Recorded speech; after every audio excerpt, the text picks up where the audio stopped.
Hello, I'm Tom from Cuckoo Gin, and you're watching from a Lancashire Lass.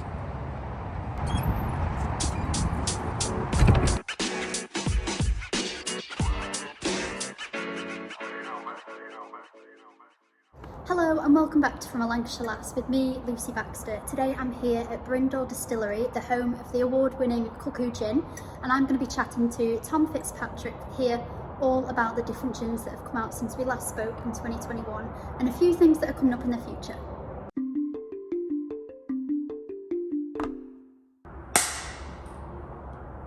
Cool. Is that us then, yeah? Let's get going.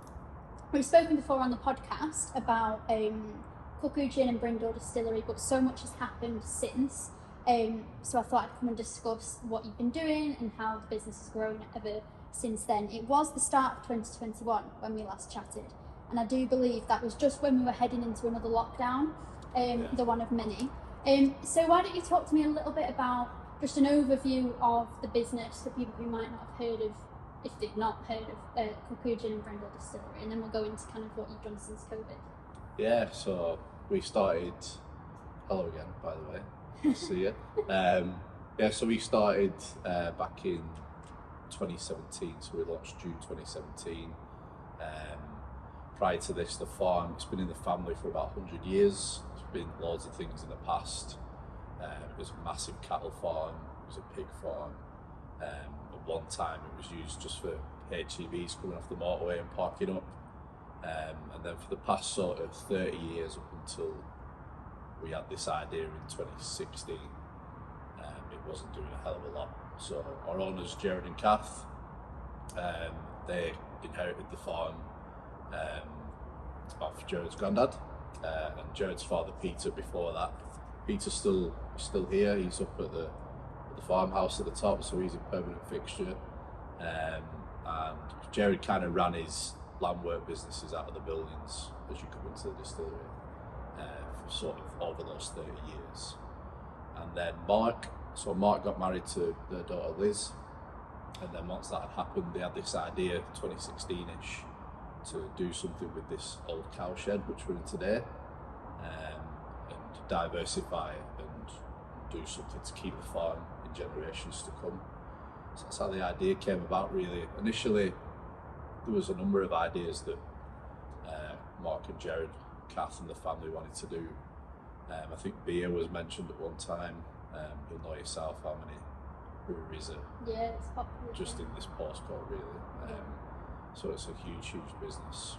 Probably saturated then, never mind now.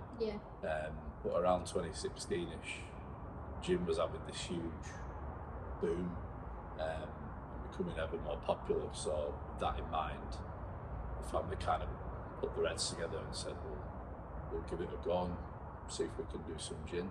And that's how it was kind of born from there. And then the proof in the pudding is these that are here that we'll talk a little bit about. So it is made here on site. We're next to the still that you said you call Maggie. It's Maggie, yeah. This obviously all this kit is so big and so expensive to work to the quantities you need. Mm-hmm. Talk to me just a little bit about kind of Maggie and the process here that goes into making the gin, because everything's kind of local, isn't it, that makes the gin? Yeah, so everything's done in this building. We don't outsource any distillation process or anything like that. It's all made via Maggie. So Maggie's named after Jared's great auntie Margaret. The story goes she was 104 when she died, and she drank a bottle of gin a day. Wow. I don't know if that's a bit of a fib, but it was with that they named the still Maggie, so Maggie remains in the family and she now makes our gin. So most gin distilleries will name the stills after something sentimental like that, so Maggie is ours. But yeah, process wise, everything's made starting off in Maggie. Massive piece of kit, so it's an Ulrich Coffee still, copper pot still. It's handmade in Germany. Wow. Really bespoke, so they don't make too many of them, and you can see yourself all the cogs and twisty things that are on it. It's quite a complicated piece of kit. So I've done pretty much everything since I've been here. 6 years now. So I've kind of done a little bit of everything to do with the business for the past, so last January, so 2023, I started looking after distillation and production and learning on the job how to kind of use this piece of kit. And I'm still not quite an expert by any means, but as you work on the job, you kind of get to know like the different cogs and stuff that need to go together to make the products. But everything we do, like we say, is made right here where we're sitting right now. Which is impressive, and kind of that sustainable buzzword that people like in production is it's a good thing to have, that it is all like here. It is a buzzword, sustainability at the moment. But yeah, we do try to be as sustainable as we can. There's obviously things that we can't do. So the growth of different botanicals, we can't grow juniper in Chorley. It's just not. I mean, if anyone's doing it, I'd love to know if they can. But as far as I know, it's not something we can do in this area. Oranges, limes, lemons. It's just not something we can kind of do in bulk. So we source them ethically. We use a company in Preston who get them for us from places like Italy, Spain. That's where our juniper comes from, Italy. So we use Italian juniper because it's much sweeter. We find that it's complementary to the flavours that we use. But other botanicals we can grow. So we've got wildflowers in the fields. We've got about 50 acres here, so we've got plenty of things we can grow. Wildflowers, there's elderflower, there's sloes that grow as well. And you use honey, don't you, from the bees in it? Honey as well, yeah. So we've got the bee centre here, just at the top of the yard, and we use that honey mainly in the Sunshine Gin, which is obviously our best seller, which we'll talk about. But the hives, there's around 35 hives. Obviously the honey's harvested from there, and we use it in the products. So in terms of using real botanicals, everything we use is real. We don't use any essences or syrups, sugars or enhancers, anything like that. Everything that goes into there is healthy for you. It's healthy, yeah. It can be argued that it's healthy, much healthier than say something sort of run of the mill that you can get from any of the supermarkets. What we can tell you is what actually goes into it and where it happens, and show you that as well. Because you do tours here of the process, and kind of that's partly why we're not going to go through all of that, because you do need to come here to do that tour. But in terms of these that are here, then are we in kind of order that they were made, or no? So which have kind of been since COVID, and so since COVID. So if we're going back then, so the only real two on there, I mean, we've got loads of different products, to be honest, but the two that are on there since COVID would be the Supernova and the Seaside Vodka. So they're the ones we developed 2021. And then the Seaside's only been around for less than a year. But we've released a couple of different products since COVID, but them two are the ones that have really sort of changed the way we work, and opened up different avenues for us as well. Well, so your vodka, how's that different to making gin in terms of the process? So with gin, you need juniper in it to make it gin, and there's much more botanicals going into the still. So all our gins are all different flavours, but primarily they're all packed full of juniper, coriander, angelica, and then some sort of citrus fruit. We use every citrus fruit, to be honest. But with vodka,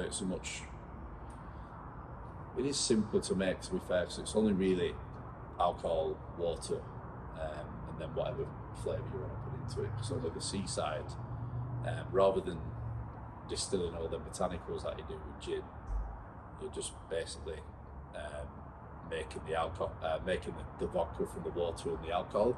So pure alcohol, spring water, which we need to shout about more, the spring water, because it's something that we've got better at doing, but all the products are made using our own spring. So we've got a spring that runs off the fields and the farm. We filter it down here, and then it goes into the spirit, and you've drank them yourself. Really they're good. good quality, clean spirits, and I think the water makes a hell of a difference. It's a big chunk of what goes into the bottle. Yeah. But that's why we call our first vodka Spring Vodka. Yeah. It's a celebration of the water. So, I mean, I must say my favourite of these, because I'm a huge Cuckoo gin drinker. Not a huge drinker, but like I drink these. quality over quantity. I would say is the Sunshine Gin, and you said that this is the best seller. That's right. Yeah. Why is that the case? So I think with the Sunshine, I started April 2018, and if you remember that summer, the weather was amazing. England. Can't remember weather being amazing. No, yeah, no, it's tough at the minute. Yeah. It's raining all the time. But yeah, the weather was class, and England were doing really well at football. That summer, yeah. Do you remember? And it just felt like a really good time. And around that time, so May of that year, we released the Sunshine. So in line with the weather being fantastic, Nice. and everyone just being in a great mood, this gin was released, and it's got raspberries, honey, lemon, vanilla, elderflower. So it's literally Sunshine in a bottle. Yeah. So for that, it just kind of propelled us into the gin world, really. So we started getting recognised a lot more from our peers, and then from other potential customers as well. You've won a lot of awards, not just with that gin, have you, but with this signature and kind of a lot of different gins. Yeah, all the awards. Yeah, so I think we've had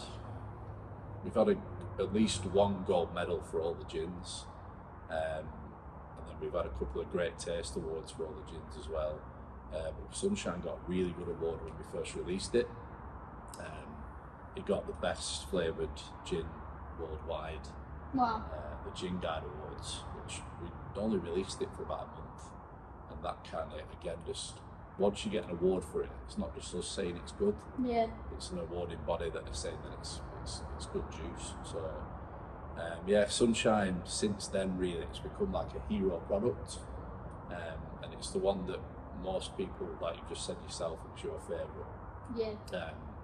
If you ask sort of 8 people out of 10 people, I would say most people would say that the Sunshine was their favourite. So I like the story of the Solace gin. yes, If you want to share that story. Solace, yes, obviously Solace came out of a tragedy, I guess. It was a bad time. So Mark, who I mentioned before, the son-in-law, Jared and Kath, and Jared and Kath's daughter Liz, who obviously Mark's married to, back in 2018, early 2019, was diagnosed with cervical cancer. So that kind of took them both away from the business for quite a big amount of time.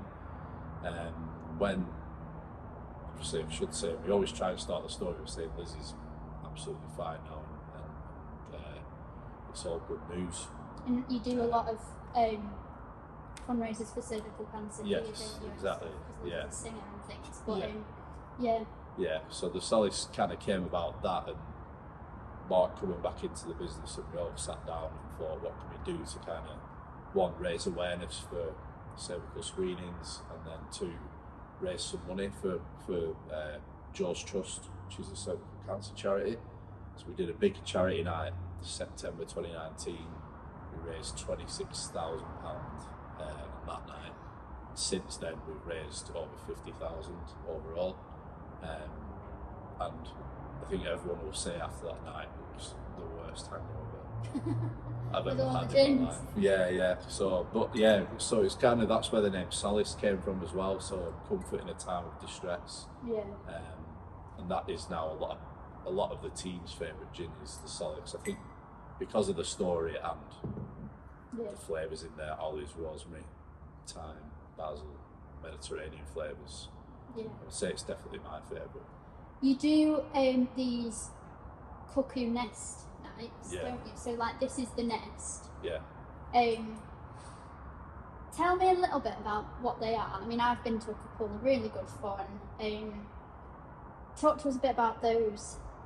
Yeah, so the nest nights, the distillery, when we first started, so this was even before I came on board in 2018, the distillery was just meant to be Maggie, production, selling bottles to trade, selling bottles to retail, bars, restaurants, etc. And then they had obviously all this like space at the back, and I think Mark and Jared just kind of thought, should we open for a few G&Ts and see who come down? And it ended up that everyone came down, and it ended up being a completely different kettle of fish for us, really. So when I started in 2018, we had a small closure from about May 18 until August. Just basically we had to get some proper like certificates in place just to open at certain times. Control the council, so we just had to kind of just do tick all the boxes, and then when we opened after that, we gained so much publicity really from the Sunshine being so popular, and then people being eager to kind of get back to the distillery and enjoy it for what it was. So the nest was kind of born from that. It was never called the Nest until I can't actually remember when we ended up calling it the Nest. Well, that's what it's been evolved into. And we sort of get every Saturday night 300-400 people coming through the doors, so that's become a separate side of the business now. So where we're sitting now is obviously where the gin's made and the vodka and the rum, etc., and where we bottle everything and send it out to our customers.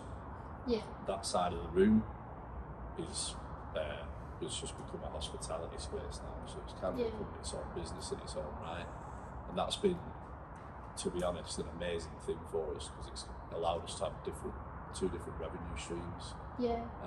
Particularly after COVID, we needed something else that we could kind of help with.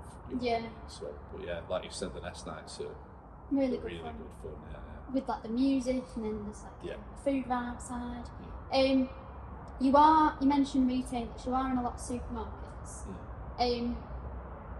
How does that work in terms of supply and demand for how much you'll be able to produce here? Because, I mean, what supermarkets are you in again? So, our biggest supermarket customer is Booths. So we had Booths from day one, so even before we had products.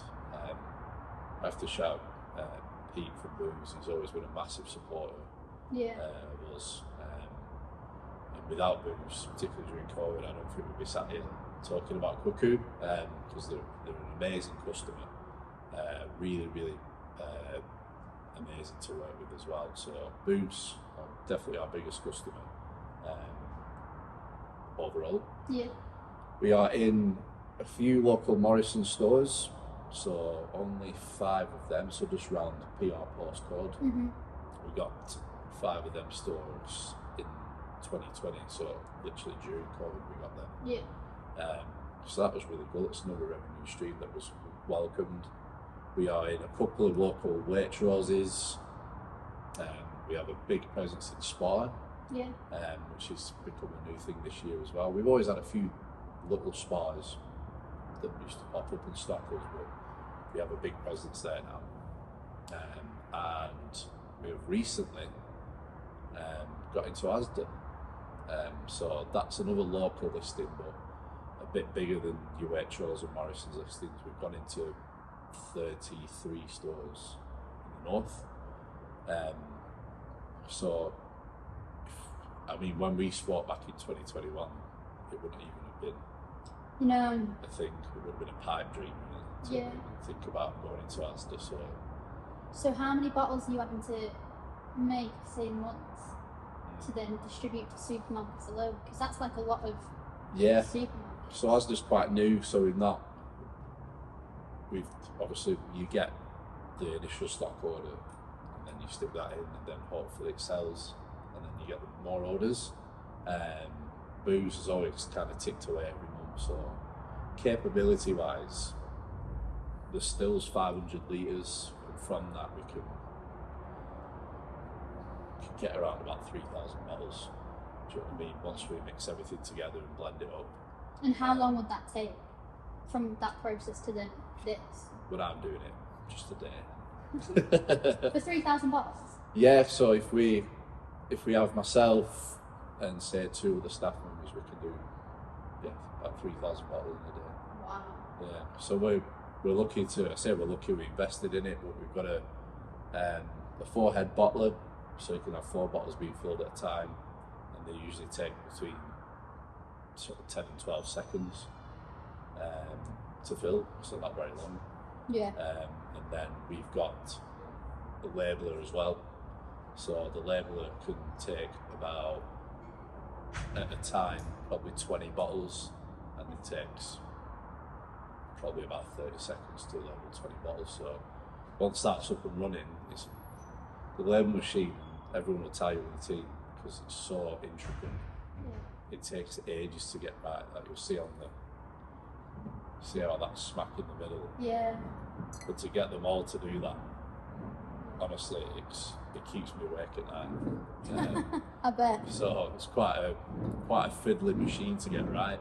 Yeah. But once we're up and running, someone filling, someone putting onto the label, and then someone putting it into a box, we can kind of do a decent 8-hour shift, getting quite a few bottles out. So That's impressive. capability-wise, we could technically, if we had enough staff members, we could probably bottle double that. Yeah. In a day, but we're not stretched ourselves that far yet. So yeah, it comes with its challenges. Obviously, getting retail spaces like Asda. One challenge is, like you've just said, capability. So you've kind of taken the team away from other things, because we're still only a really small team. There's only 5 of us full time. Yeah. So they're taking people away from like sort of sales, etc. To then do a big bottling shift. So that's a challenge that comes with getting bigger customers. And then another thing is people see it in Asda and maybe kind of associate it with, oh, you sold your soul, you're in a supermarket sort of thing. But we have massive aspirations to be a global brand. So though we're probably too humble, because what we've achieved in the last 7 years in this little farm It is remarkable. is pretty remarkable. But we're all very ambitious people, and we have aspirations to be a really big brand. So without customers like Asda, we would never get there. So it's a positive time at the moment. Yeah. What is in the pipeline that you can't tell us on record? Yeah. So we are, like I said, our aspiration to become a global brand. So although we're really proud of where we're from, you'll see on the bottle, Yeah, it says Lancashire doesn't it? on the back, and we'll always celebrate that. We're really proud of the county and the area in which we produce this gin, but we want everyone globally to enjoy it, and with that becomes recognition for the county as well.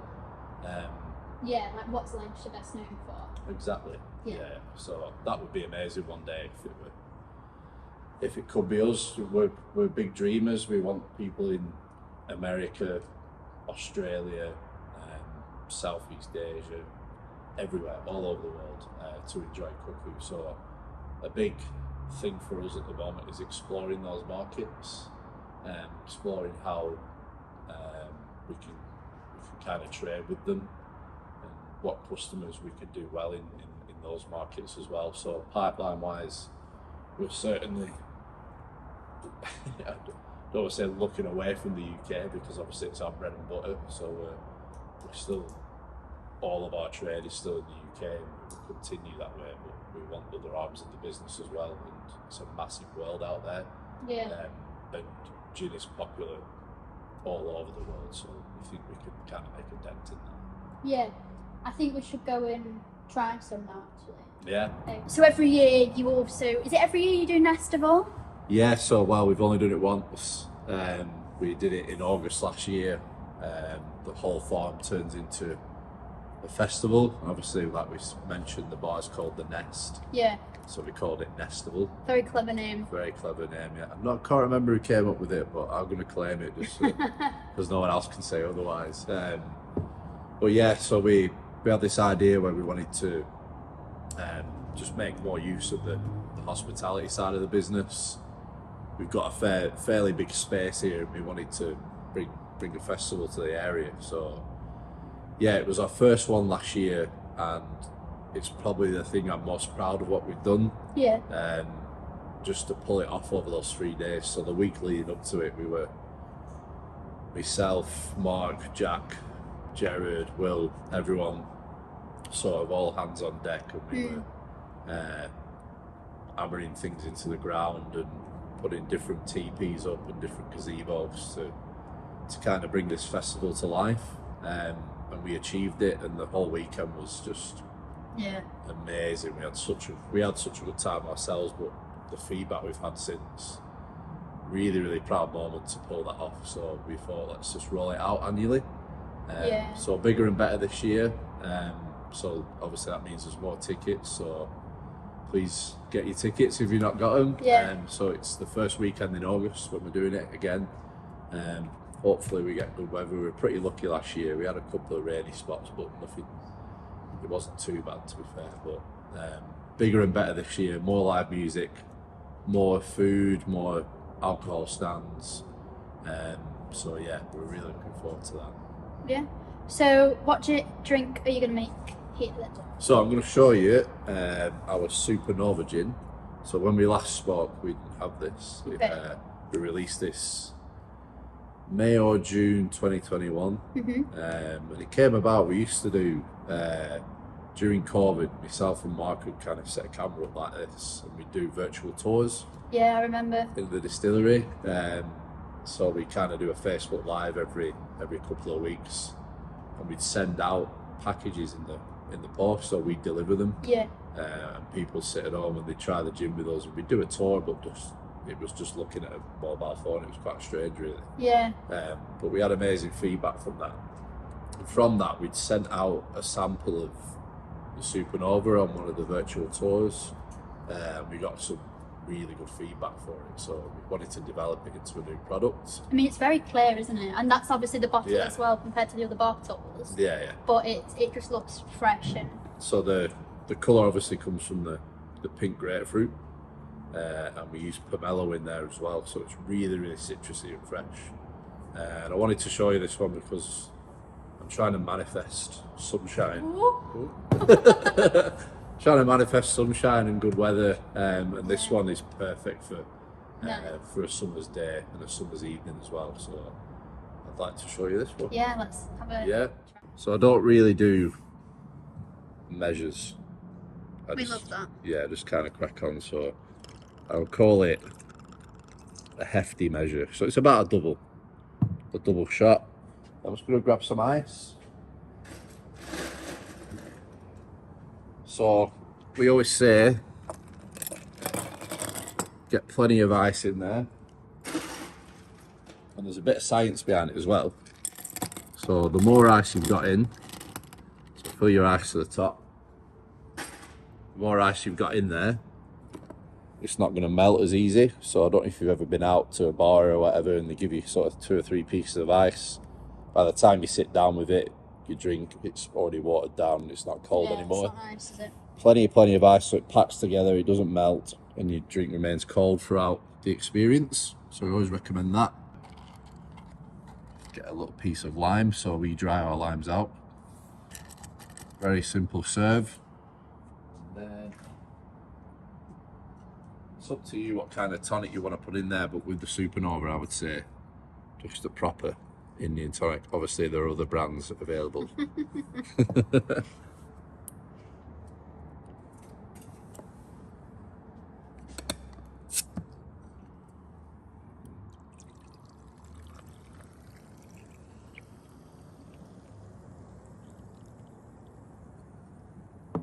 So a really simple serve for the Supernova. About a double shot, piece of lime, plenty of ice, and then a nice premium tonic to go in there. What's that? How would you describe the taste? Supernova. Yeah. Can I try it? Yeah, go ahead. It's for you. Yeah. Thank Crack you. on. So how would you describe it to those that aren't drinking right now? I use a marketing tagline, so it's exploding with grapefruit. So you should have a big, massive hit of grapefruit, pink grapefruit in particular. Citrusy, fresh, lively, vibrant. Zingy. A bit zingy, very good word, yeah. A bit zingy. So obviously if you ever had like grapefruit juice or a piece of grapefruit, it's really bitter. So we wanted to bring that bitterness out, but when you mixed it with the ice and tonic, just want it to be really vibrant and fresh. And I think we've achieved it. Yeah, definitely. The problem with these gins, of course, though, is they're so drinkable. That's it, yeah. It's hard to stop. Yeah, Once so you've started on them. yeah, and I guess as a alcohol distiller, Yeah. what kind of responsibility have you got at production level to kind of, you know, make sure Not people much, drink not responsibly? really. Do you know what I mean? No, yeah, we are a responsible spirits brand. Obviously, it's written on the back of all our labels. Obviously, ultimately, we want people to drink our gins, enjoy them. Our tagline and our motto, since we've used from the beginning, is quality over quantity. Yeah. So rather than hammering yourself and drinking loads of it, the experience, it's all about the experience for me personally as well. If I go out drinking, I want it to look good. Yeah. I want it to taste good, and I want it to last. So me, I'm sure you agree, drinking that, plenty of ice, really cold, good tonic, good premium gin. Yeah. You don't need lots of it. No. It's the quality which is always separated us from our competitors, I believe. You would say you're a kind of higher market brand. Just talk to me a bit about pricing. So like that bottle, how much would that be? Retail. Yeah, let's say retail. Retail, so that would cost 38 quid in the distillery, and probably the same in an independent bottle shop and in booths as well. So it's definitely higher end. I guess to justify the price, obviously you can see yourself when you're coming in. We've talked about it before. A massive thing is the ingredients. So they're not cheap. We have to get the best ingredients to go in the gin. The initial alcohol that goes into the gin is of the highest quality. It's made in this country as well, so that costs money. Massive thing that costs money is the bottles. I was going to say. Yeah. You've had a rebrand since COVID or slightly before COVID? Yeah. So when this was released, that's when we released the new bottle as well. Yeah. So. Because they were slightly wider, weren't they? There we go. This is an old. Excuse the label. It's an old one. That's the old Sunshine bottle. So this is just a stock bottle, which we got sprayed and printed and made it our own. But anyone can have this bottle. So we wanted our own best sport bottle. That's when we got Lancashire on the back. That represents the farm, so the growing of the crops, which we had on the bottom of this one as well. But glassware since probably 2021 is just astronomical. The things you need to pay for and to uphold your premium standards cost a hell of a lot of money. And then there's obviously the running of the equipment. Yeah, and they'll be expensive to kind of service and maintain. So exactly. Yeah. And then we all need to be paid. So it's you're sort of chasing your tail quite a lot. And this is why we need customers. We need new customers and we need new markets as well. Yeah. If we can kind of get ourselves into a couple of international markets, the price may come down one day. You know what I mean? Yeah. So a big thing in FMCG, so fast moving consumer goods, the industry we're in, is volume. So if we buy more, it costs less. Yeah. But we're at a point now where we can't justify buying thousands and thousands of bottles because the market's on a knife edge at the moment. So we have to be careful with cash flow and being clever about it. Again, the hospitality side is really good for us because it's an extra piece of revenue coming in. Is gin, I know it was about 5, 6, probably 10 years ago, what have you, was really popular. It was kind of new. Everyone was having a gin and tonic. Mm-hmm. Is it still at that level or has it gone down? It's nowhere near that level now. So when we first started, 2017, and prior to that. So I'd say from like 2012 onwards, it was huge. Yeah. And everyone was drinking it. They had them big balloon glasses full of ice with all different fruits in them. And we hit the market at the right time, I think. And then it was flavoured gins after that. So yeah, your raspberry gin. And yeah, exactly. Around 2016, 17, 18, flavoured gins were just absolutely humongous. So we kind of hit the market with the sunshine at the right time, but like I said, it's on a knife edge at the moment. It's so saturated. Yeah. The problem was, in our opinion, and it happened a lot during COVID as well, where everyone was just going, I'll just have a go at making gin because it seems like it's an easier way to make a bit of money. But as we've realised over the last 6-7 years, it's very hard to turn a profit. It's meticulous. You've got to, exactly. you've got to plan it, But then you were getting people doing it in their sheds during COVID, though they're never going to be at the level we want to be at. They were still taking shelf space off us for that moment in time. So we've kind of, a lot of those have dropped off now. Like they just did it as a hobby. And unfortunately, we've seen a lot of our peers as well. So a lot of companies who we kind of started doing events with in 2017, 18, 19, a lot of them aren't around anymore, which is really sad. So it's a testing time at the moment in the gin market. And we have to be really clever about what we put money into and what sort of customers we're chasing after as well. I mean, it is still positive for you in terms of how you're progressing, and like you said, going to Asda and all these supermarkets and Nestable and all these different brands, avenues, that you're going down. Any gins in the pipeline? Anything that you can maybe give us a hint at? You're smiling, so there is something. Yeah, well, there's always things in the pipeline. So one of my favourite things to do, particularly after heading the distillation and production side, is NPD, so new product development. So we're always. That must be hard work. Oh, it's such hard work. It's a stressful day.